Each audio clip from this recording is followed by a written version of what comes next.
નમસ્કાર વિદ્યાર્થી મિત્રો, ગયા લેક્ચરમાં આપણે ચેપ્ટર 8 પૂરું કર્યું, રાશિઓની તુલના. આપણે 6 ચેપ્ટર પૂરા કરેલા છે. પહેલું ચેપ્ટર સમય સંખ્યા, બીજું ચેપ્ટર એકચલ સુરેખ સમીકરણ, ત્રીજું ચેપ્ટર ચતુષ્કોણની સમજ, છઠ્ઠું ચેપ્ટર વર્ગ અને વર્ગમૂળ, સાતમું ચેપ્ટર ઘન અને ઘનમૂળ અને આઠમું ચેપ્ટર રાશિઓની તુલના. આ જે 6 ચેપ્ટર છે એનો આપણે વિગતવાર અભ્યાસ કરેલો છે. એની થિયરી, એના દાખલા છે આપણે ગણેલા છીએ. સમય સંખ્યાઓમાં આપણે પ્રાકૃતિક સંખ્યા, પૂર્ણ સંખ્યા, પૂર્ણાંક સંખ્યા, વ્યસ્ત સંખ્યા કોને કહેવાય, વિરોધી સંખ્યા કોને કહેવાય, એના વિશે ભણેલા. ત્યાર પછી કોઈ પણ સમય સંખ્યા છે એનું સંખ્યા રેખા ઉપર નિરૂપણ કેવી રીતે કરી શકાય એના વિશે જોયું. ત્યાર પછી આપણે વિભાજનના જે ગુણધર્મ છે એનો ઉપયોગ કરેલો, બરાબર. બીજું ચેપ્ટર એકચલ સુરેખ સમીકરણ છે, એમાં એકચલ, બરાબર, એકચલ ધરાવતી જે સુરેખ પદાવલી છે એનાથી બનતા સમીકરણનો અભ્યાસ કરેલો. અહીંયા આપણે એક્સનો એકચલ તરીકે ઉપયોગ કરેલો, બરાબર. એમાં કુટ પ્રશ્નો છે એનો પણ ઉકેલ મેળવેલો. ત્રીજા ચેપ્ટર ચતુષ્કોણની સમજમાં આપણે ચતુષ્કોણ એટલે શું, પહેલાં તો બહુકોણ એટલે શું એના વિશે જોયેલું. ત્યાર પછી ચતુષ્કોણ એટલે શું, ચતુષ્કોણના પ્રકાર જોયેલા, ચોરસ, સમબાજુ ચતુષ્કોણ, સમાંતર બાજુ ચતુષ્કોણ, સમલંબ ચતુષ્કોણ, આ બધા ચતુષ્કોણનો અભ્યાસ કરેલો. વર્ગ અને વર્ગમૂળ, બરાબર, એનો પણ આપણે અભ્યાસ કરેલો. 1 થી 20 સુધીના વર્ગ આપણને ખ્યાલ હોવા જોઈએ, 1 થી 20 સુધીના ઘનનો આપણને ખ્યાલ હોવો જોઈએ, બરાબર. રાશિઓની તુલના, એનો પણ આપણે અભ્યાસ કરેલો. ગુણોત્તર એટલે શું, કે એક સંખ્યા બીજી સંખ્યા કરતાં કેટલા ગણી છે, કેટલામાં ભાગની છે, બરાબર, એ દર્શાવતી સંખ્યા એટલે ગુણોત્તર, બરાબર. એમાં આપણે થોડાક વિશેષ દાખલા જોયા, વળતરવાળા દાખલા જોયા. ત્યાર પછી જીએસટીવાળા દાખલા જોયા, ગુડ્સ એન્ડ સર્વિસ ટેક્સ. એના પછી આપણે સાદું વ્યાજ, ચક્રવૃદ્ધિ વ્યાજ, એની પણ માહિતી મેળવી. તો આજે આપણે હવે નવું ચેપ્ટર શરૂ કરવા જઈ રહ્યા છીએ. જે ચેપ્ટરનું નામ છે માહિતીનું નિયમન, બરાબર. 5મું ચેપ્ટર છે, બરાબર, માહિતીનું નિયમન. તો સૌથી પહેલાં તો આપણે એ સમજીએ કે માહિતી એટલે શું, માહિતી કોને કહેવાય. રોજબરોજના જીવનમાં અનેક કિસ્સામાં એકત્રિત કરાતી વિગતને માહિતી કહે છે. આપણે રોજબરોજના જીવનમાં અનેક કિસ્સામાં જે વિગત એકત્રિત કરતા હોય એ વિગતને માહિતી તરીકે ઓળખવામાં આવે છે. એના એક્ઝામ્પલ છે કે છેલ્લી 10 ક્રિકેટ ટેસ્ટ મેચમાં બેટ્સમેને બનાવેલા રન, બરાબર. આપણે જોઈએ કોઈ બેટ્સમેન છે, બરાબર, એણે છેલ્લી 10 ક્રિકેટ ટેસ્ટ મેચમાં જે રન બનાવેલા છે એ શું છે, માહિતી છે. છેલ્લી 10 વન ડે ક્રિકેટ મેચમાં બોલરે લીધેલી વિકેટો, જુદા જુદા બોલરે જે વિકેટો લીધી છે છેલ્લી 10 વન ડેમાં, બરાબર, એ જે આપણે વિગત એકત્રિત કરીએ છીએ એ પણ શું છે, માહિતી. ત્રીજું, વર્ગમાં ગણિતની એકમ કસોટીમાં વિદ્યાર્થીઓએ મેળવેલ ગુણ, એ પણ એક પ્રકારની માહિતી છે. વિદ્યાર્થીઓના ગુણની, ગણિત શાસ્ત્રમાં વિદ્યાર્થીઓએ જે મેળવેલા ગુણ છે, બરાબર, એની માહિતી. તમારા દરેક મિત્રે વાંચેલી વાર્તાની ચોપડીઓની સંખ્યા. તો આપણે રોજબરોજના જીવનમાં અનેક કિસ્સામાં જે વિગતો એકત્રિત કરતા હોય એ વિગતોને માહિતી તરીકે ઓળખવામાં આવે છે. હવે આપણે માહિતીને કેવી રીતે દર્શાવી શકીએ, માહિતીને દર્શાવવા માટે તો કે માહિતીનો સ્પષ્ટ ચિતાર, એટલે માહિતીને ટૂંકમાં દર્શાવવા માટે તેને આલેખ સ્વરૂપે દર્શાવવામાં આવે છે. માહિતી છે એને સરળતાથી સમજી શકાય, એનું જે સ્પષ્ટ દ્રશ્ય છે રજૂ કરી શકાય એ માટે આપણે આલેખનો ઉપયોગ કરીએ છીએ. તો આલેખના પ્રકાર જોવાના છે. આલેખના 3 પ્રકાર છે. પહેલું છે ચિત્ર આલેખ. ચિત્ર આલેખ એટલે શું, આપેલી માહિતીને સંકેતનો ઉપયોગ કરીને કરવામાં આવતી ચિત્રાત્મક રજૂઆત એટલે ચિત્ર આલેખ. આપણે કોઈ માહિતી છે એને ચિત્ર દ્વારા દર્શાવીએ છીએ, એટલે જે ચિત્ર છે એનો સંકેત તરીકે ઉપયોગ કરવામાં આવે છે, બરાબર. તો એવા જે આલેખ છે એને ચિત્ર આલેખ તરીકે ઓળખવામાં આવે છે. આપણે એક સિમ્પલ એક્ઝામ્પલ લઈએ જોઈએ એટલે ખ્યાલ આવી જાય, બરાબર.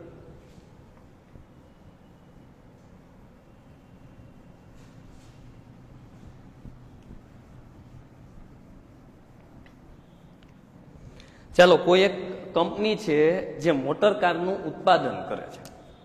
તો એ જુદા જુદા માસમાં જે મોટર કારનું ઉત્પાદન કરે છે એની માહિતી ચિત્ર દ્વારા આપણે રજૂ કરીએ છીએ, બરાબર. અહીંયા આપણે લખશું માસ અને અહીંયા આવશે મોટર કારની સંખ્યા. ચાલો, માસ છે જુલાઈ, ઓગસ્ટ, સપ્ટેમ્બર, ઓક્ટોબર. હવે આપણે એક સંકેતનો ઉપયોગ કરીએ છીએ. આ એક સંકેત છે, બરોબર. હવે આના બરાબર 100 કાર, એ આપણે સમજવાનું છે. આ એક સંકેત છે જે શું દર્શાવે છે કે 100 કારનું ઉત્પાદન થયેલું છે. તો આપણે જુલાઈ માસ છે, બરોબર.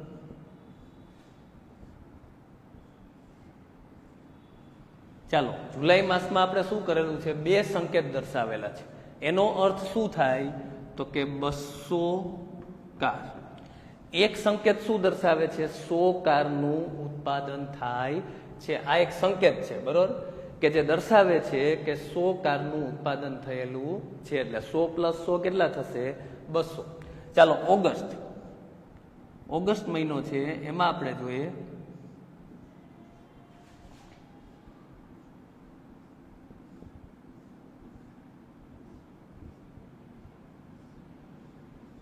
ચાલો, અહીંયા આવશે 300 કાર. ઓગસ્ટ મહિનામાં કેટલી કારનું ઉત્પાદન થયું છે? તો કે 300. 100 + 100 + 100 એટલે 200. ત્યાર પછી આપણે સપ્ટેમ્બર વિશે જોઈએ. તો સપ્ટેમ્બર મહિનામાં આપણે જોઈએ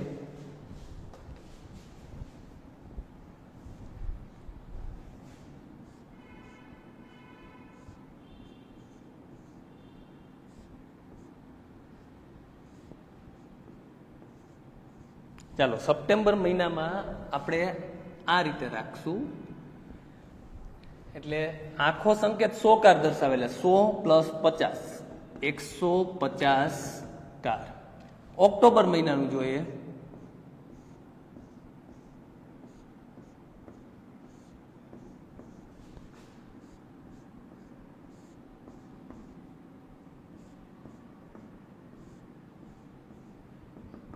₹400 કાર.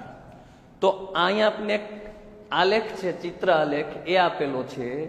એ ચિત્ર આલેખ છે એ શું માહિતી દર્શાવે છે? કોઈ એક કંપની દ્વારા, બરોબર, જુદા જુદા મહિનામાં થયેલું કારનું ઉત્પાદન, બરોબર. જુલાઈ માસમાં કેટલી કારનું ઉત્પાદન થયેલું છે? તો કે આ એક સંકેત શું દર્શાવે છે? 100 કાર. એટલે 100 + 100 200 કાર.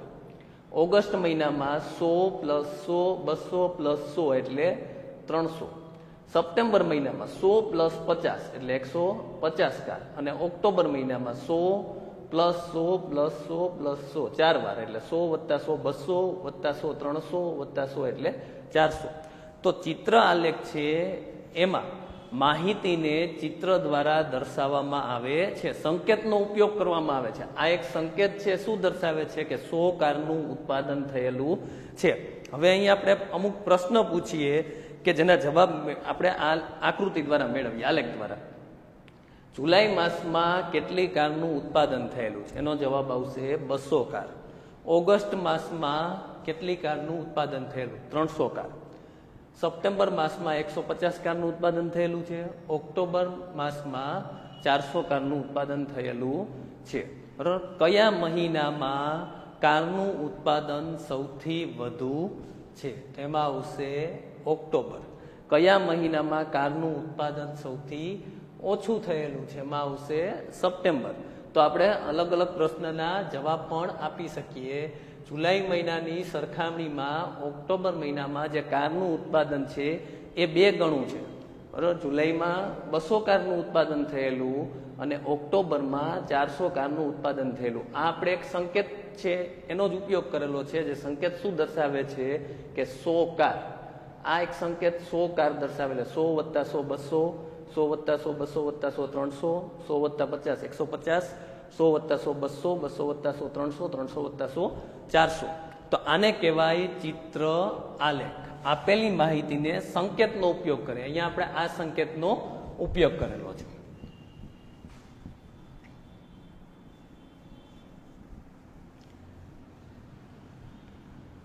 ચાલો બીજું અહીંયા મેં એક એક્ઝામ્પલ લખેલું છે ચિત્ર આલેખનું, બરોબર. આપણે આના પરથી ચિત્ર આલેખ છે એ બનાવીશું. આપણને 5 શહેર આપેલા છે A, B, C, D, E અને એની વસ્તી આપેલી છે 20,000, 40,000, 60,000, 80,000 અને 90,000. અને ચિત્ર આલેખ દ્વારા આપણે આની રજૂઆત કરવાની છે. જુદા જુદા શહેરોની જે વસ્તી છે એને ચિત્ર આલેખ દ્વારા આપણે દર્શાવીએ. ચાલો એને દર્શાવવા માટે આપણે શું કરશું? સૌથી પહેલા તો આપણે અહીં એક સંકેતનો ઉપયોગ કરીએ, એક માનવ ચિત્ર. આપણે એક માનવ ચિત્ર છે એ ડ્રો કરીશું, બરોબર. આ એક માનવ ચિત્ર છે એ શું દર્શાવે છે? 20,000 વ્યક્તિઓ.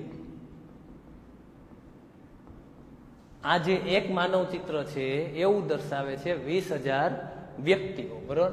તો આપણે લખશું શહેર A, B, C, D અને E અને અહીંયા વસ્તી, બરોબર. ચાલો શહેર A એની વસ્તી કેટલી છે? તો કે 20,000. હવે અહીં એક માનવ ચિત્ર શું દર્શાવે છે? 20,000 વ્યક્તિઓ. તો આપણે શું કરશું? એક માનવ ચિત્ર છે એ દર્શાવીશું, બરોબર.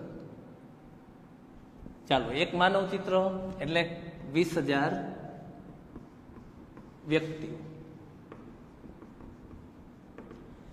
40,000 છે, શું કરશું આપણે? તો કે ત્યાં આપણે 2 માનવ ચિત્ર દર્શાવવા પડશે, આ એક અને એક બીજું માનવ ચિત્ર, બરોબર. ચાલો આ 2 માનવ ચિત્ર એટલે કેટલા થશે? 40,000 વ્યક્તિઓ. ત્યાર પછી C, બરોબર. તો એમાં આપણે 3 માનવ ચિત્ર દર્શાવવા પડશે,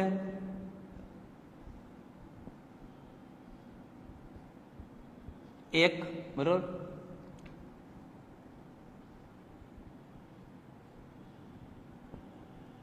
બે અને ત્રીજું આપણે દર્શાવીએ. આ સંકેત જ છે, બરોબર. ખાલી કેટલા આવશે? 60,000 વ્યક્તિઓ. આ ચિત્ર આલેખ છે જેમાં આપણે શું કરીએ છીએ? આપેલી માહિતીને સંકેતનો ઉપયોગ કરીને ચિત્રાત્મક રજૂઆત કરીએ છીએ. એટલે એવો જે આલેખ છે એને શું કહેવાય? તો કે ચિત્ર આલેખ. ચાલો ચોથું જે શહેર છે D, એની વસ્તી કેટલી છે? તો કે 80,000. ચાલો એમાં આપણે શું કરશું? તો કે એક એટલે 20,000. એક માનવ ચિત્ર શું દર્શાવે છે? 20,000, બરોબર.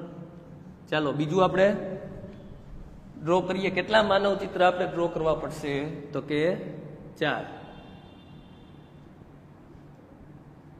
2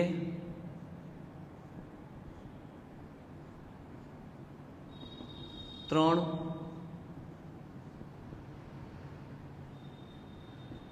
અને 4. એ શું દર્શાવે છે? તો કે 80,000 વ્યક્તિઓ. એક 20,000, 2 એટલે 40,000, 3 એટલે 60,000, 4 એટલે 80,000. હવે 90,000 છે, એમાં આપણે શું કરશું? તો કે પહેલા આપણે શું કરીએ? 4 માનવ ચિત્ર દર્શાવી દઈએ. 1 2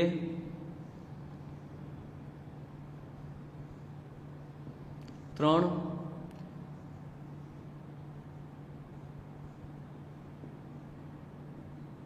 4, બરોબર.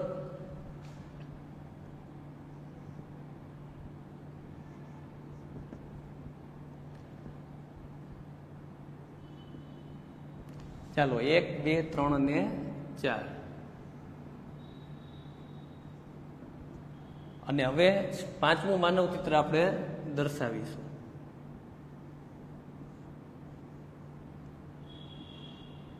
હવે શું કરશું? તો કે અહીંયા 5 માનવ ચિત્ર દર્શાવીએ એટલે કેટલા થાય? તો કે 1 લાખ થાય. પણ આપણે તો 90,000 જ જોઈએ છે, એટલે આપણે અડધું માનવ ચિત્ર રાખવું પડશે. જેનો અર્થ શું થાય? 90,000 વ્યક્તિઓ. આ જે આલેખ છે એને ચિત્ર આલેખ કહેવાય, બરોબર. એક માનવ ચિત્ર 20,000 વ્યક્તિઓ, 2 માનવ ચિત્ર 40,000 વ્યક્તિઓ, 3 માનવ ચિત્ર 60,000 વ્યક્તિઓ, 4 માનવ ચિત્ર 80,000 વ્યક્તિઓ. બરોબર, અહીંયા આપણે સંકેત તરીકે કોનો ઉપયોગ કરેલો છે? એક માનવ ચિત્ર જે 20,000 વ્યક્તિઓ છે દર્શાવે છે. એક સંકેત છે એટલે સંકેતનો ઉપયોગ કરી અને માહિતીની ચિત્રાત્મક રજૂઆત કરીએ એટલે એને કહેવાય ચિત્ર આલેખ. બરોબર,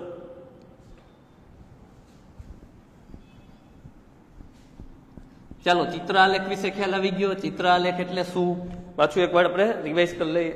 આપેલી માહિતીને સંકેતનો ઉપયોગ કરીને કરવામાં આવતી ચિત્રાત્મક રજૂઆત એટલે ચિત્ર આલેખ. બરોબર, આપણે કોઈ સંકેતનો ઉપયોગ કરીએ છીએ અને માહિતીની ચિત્રાત્મક રજૂઆત કરીએ છીએ. પહેલા ચિત્રમાં આપણે શું કરેલું કે મોટર કાર છે એનો એક સંકેત લીધેલો જે 100 કારનું, બરોબર, 100 કાર દર્શાવે છે. બીજામાં આપણે શું કરેલું તો કે એક માનવ ચિત્ર લીધેલું કે જે 20,000 વ્યક્તિઓની સંખ્યા દર્શાવે છે.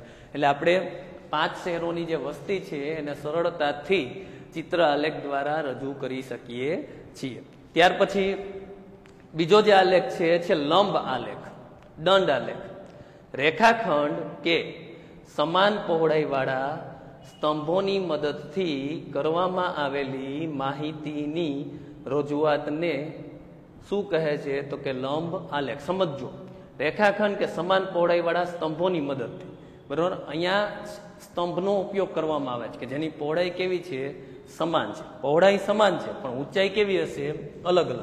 એટલે સ્તંભોની ઊંચાઈ જે તે ચલની કિંમતના સમપ્રમાણમાં હોય છે. ચાલો આપણે એનું એક એક્ઝામ્પલ જોઈએ લંબ આલેખનું. આપણને એક શૈક્ષણિક વર્ષ આપેલું છે અને ધોરણ 8ના વિદ્યાર્થીઓની સંખ્યા આપેલી છે. આ માહિતી છે જેને આપણે લંબ આલેખ દ્વારા દર્શાવીએ. બરોબર, એટલે આપણને ખ્યાલ આવે. બરોબર,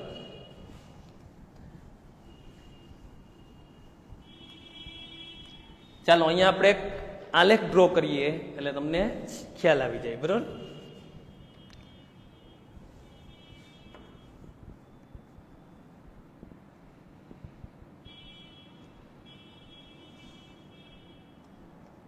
બરાબર, 5 થી આપણે ચાલો વધારે આપણે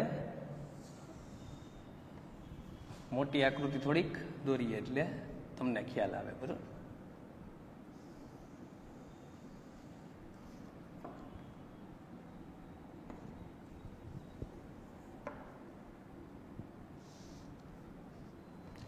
ચાલો અહીંયા ઉગમ બિંદુ O, બરોબર, અહીંયા આપણે લેશું Y અને અહીંયા X.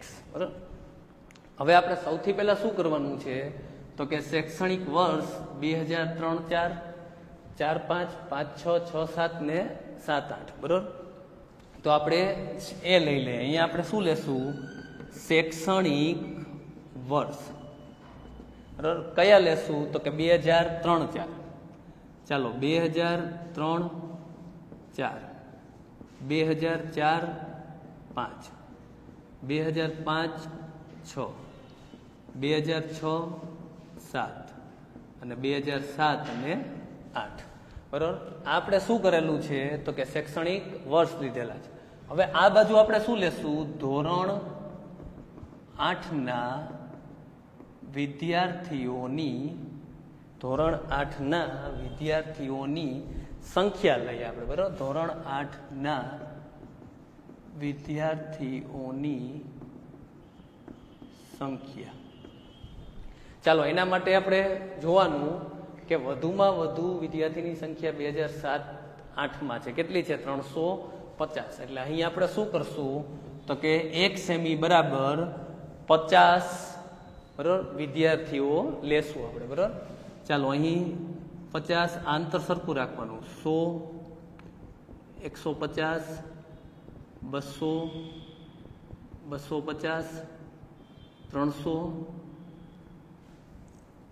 અને એના પછી આવશે 350. ચાલો શૈક્ષણિક વર્ષ 2003-4માં વિદ્યાર્થીની સંખ્યા કેટલી છે? 100. એટલે આપણે શું કરશું તો કે અહીંયા સમાન છે બધા જે સ્તંભાલેખ છે એમાં સ્તંભોની પહોળાઈ કેવી હોય? સમાન હોય. એટલે આપણે 100 લેશું. બરોબર,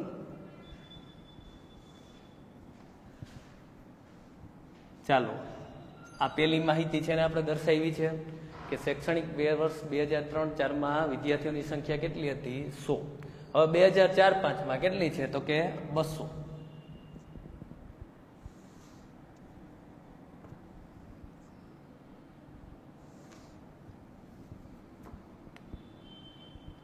અહીંયા બધા સ્તંભની પહોળાઈ કેવી છે? સમાન. ટૂંકમાં આપણે ગ્રાફ પોથીમાં આલેખ ડ્રો કરવાનું હોય, પણ એ સમજવા માટે આપણે બોર્ડ ઉપર ડ્રો કરીએ, બરાબર? ચાલો 2005-06 કેટલી છે? તો કે 250.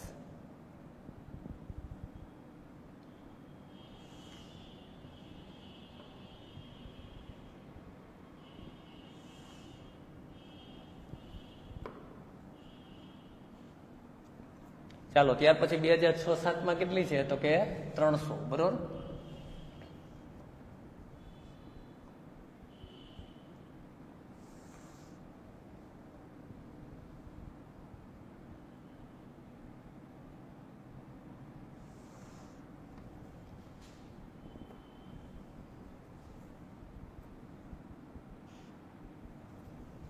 અને ત્યાર પછી 2007-08 કેટલી છે? તો કે 350.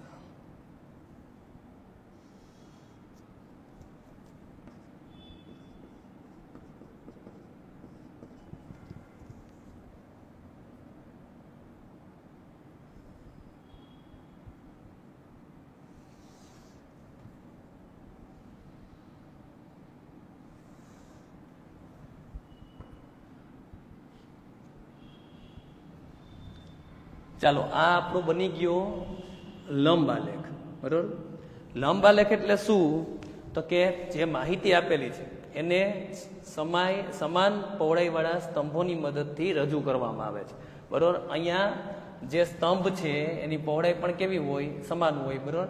આપણે બોર્ડ ઉપર બરોબર અહીંયા ડ્રો કરીએ એટલે આલેખમાં આ જે જગ્યા છે એ પણ સરખી હશે અને જે સ્તંભ છે એની પહોળાઈ પણ કેવી હશે? સરખી હશે. અહીં થોડીક વધારે છે. બરોબર. પણ આપણે આ જે આકૃતિ છે બરોબર એને થોડીક આ બાજુ લખી નાખીએ, અથવા ચાલો બરોબર એ તમે સમજી જાજો કે અહીંયા આ જે જગ્યા છે પણ કેવી હોય? સરખી હોય. અને જે સ્તંભોની પહોળાઈ છે પણ કેવી હોય? સમાન. ઊંચાઈ છે જે તે ચલની કિંમતના સમપ્રમાણમાં હોય. એટલે આપણે જોઈએ કે 2003-04 વિદ્યાર્થીઓની સંખ્યા કેટલી છે? 100. આ આલેખ છે એનો અભ્યાસ કરીને આપણે સરળતાથી કહી શકીએ કે આલેખ કઈ માહિતી દર્શાવે છે? તો કે જુદા જુદા શૈક્ષણિક વર્ષમાં ધોરણ 8માં જે વિદ્યાર્થીઓની સંખ્યા છે એ દર્શાવે છે. 2003-04 વિદ્યાર્થીની સંખ્યા કેટલી હતી? 100. 2004-05 200.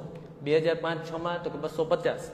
2006-07 તો કે 300 અને 2007-08 તો કે 350. બરોબર. કયા શૈક્ષણિક વર્ષમાં વિદ્યાર્થીની સંખ્યા મહત્તમ છે, સૌથી વધારે? તો એનો જવાબ આવે 2007-08. બરોબર.